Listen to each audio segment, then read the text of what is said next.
नमस्कार, मैं सुधीर चौधरी और आप देख रहे हैं एपीएस न्यूज 2.0। तो आइए बात करते हैं आज के मुख्य समाचार में। देश भर की तमाम बड़ी खबरों पर नजर डालते हैं।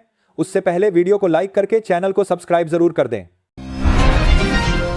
महाराष्ट्र के उप मुख्यमंत्री अजित पवार ने नागपुर में आरएसएस संस्थापक हेडगेवार स्मारक का दौरा छोड़ दिया। एनसीपी ने साफ किया कि उनकी पार्टी राज्य के विकास के लिए महायुति गठबंधन में शामिल हुई है।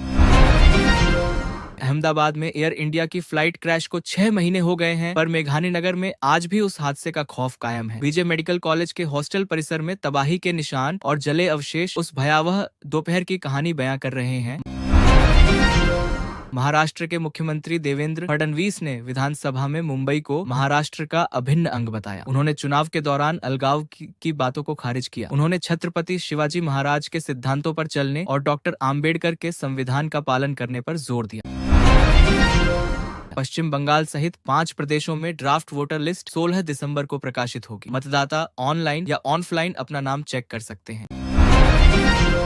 भारतीय जनता पार्टी के वरिष्ठ नेता पंकज चौधरी को प्रदेश अध्यक्ष की जिम्मेदारी सौंपी गई है। उन्होंने बीजेपी प्रदेश अध्यक्ष का चुनाव निर्विरोध जीता है। उन्होंने पार्षद से लेकर प्रदेश अध्यक्ष तक का सफर तय किया है।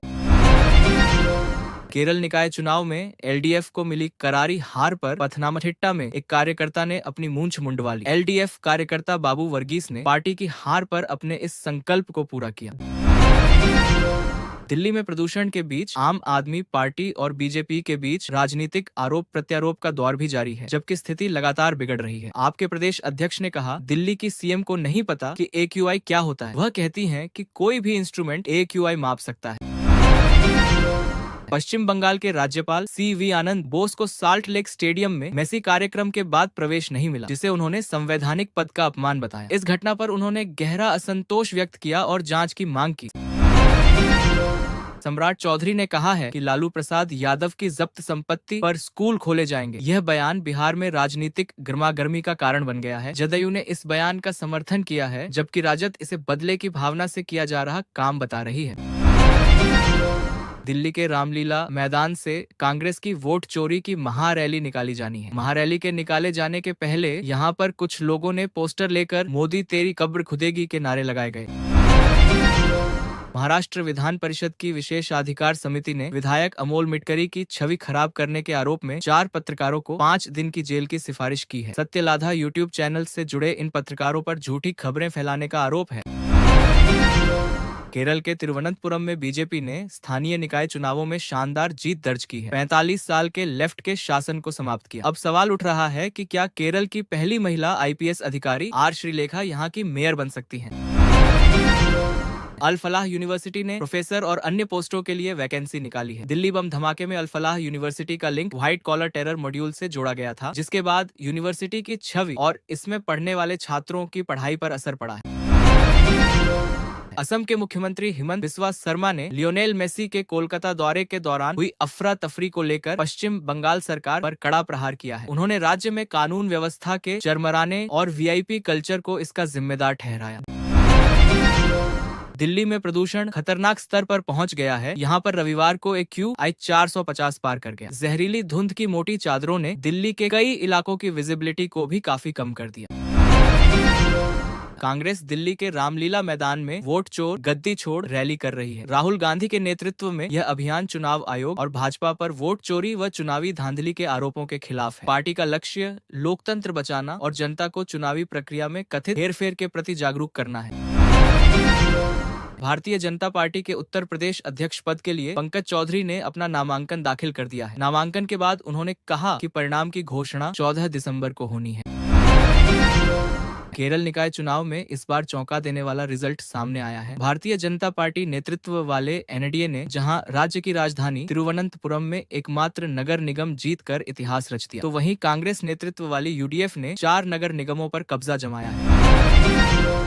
देहरादून में इंडियन मिलिट्री एकेडमी की पासिंग आउट में नए अधिकारियों का जोश और जज्बा देखने लायक था। इस दौरान थल सेना प्रमुख जनरल उपेंद्र द्विवेदी ने अधिकारियों के साथ पुशअप्स लगाए। उन्होंने 12 सेकंड में 18 पुशअप्स लगाए। चिंबेल की जनसभा में अरविंद केजरीवाल ने दावा किया कि आम आदमी पार्टी को गोवा की जनता का बहुत प्यार मिल रहा है। ऐसा लग रहा है पूरे गोवा में बदलाव की एक लहर आ रही है। शिक्षा मंत्री आशीष सूद ने राजधानी में बढ़ते प्रदूषण को लेकर पूर्व की सरकारों को जिम्मेदार ठहराते हुए जमकर निशाना साधा। उन्होंने कहा कि दिल्ली आज जिस प्रदूषण संकट से जूझ रही है, उसमें पिछली सरकार की नाकाम ईवी नीति का बड़ा योगदान है। दिल्ली में लाल किले के पास 10 नवंबर को हुए कार ब्लास्ट मामले में श्रीनगर की एक कोर्ट ने बड़ा एक्शन लिया है। कोर्ट ने दक्षिण कश्मीर के काजीगुंड से ताल्लुक रखने वाले डॉक्टर मुजफ्फर अहमद रातर के खिलाफ उद्घोषणा नोटिस जारी किया गया है। अपनी सरकार के 2 साल पूरे होने पर मुख्यमंत्री मोहन यादव प्रदेश की जनता से एक बार फिर मुखातिब हुए। उन्होंने सम्राट विक्रमादित्य स्वागत द्वार एवं भोपाल में पीएम ई बस सेवा योजना के तहत अत्याधुनिक ई बस डिपो का भूमि पूजन किया। उन्होंने यह भी कहा कि हमारी सरकार बहनों के सशक्तिकरण के लिए प्रतिबद्ध है।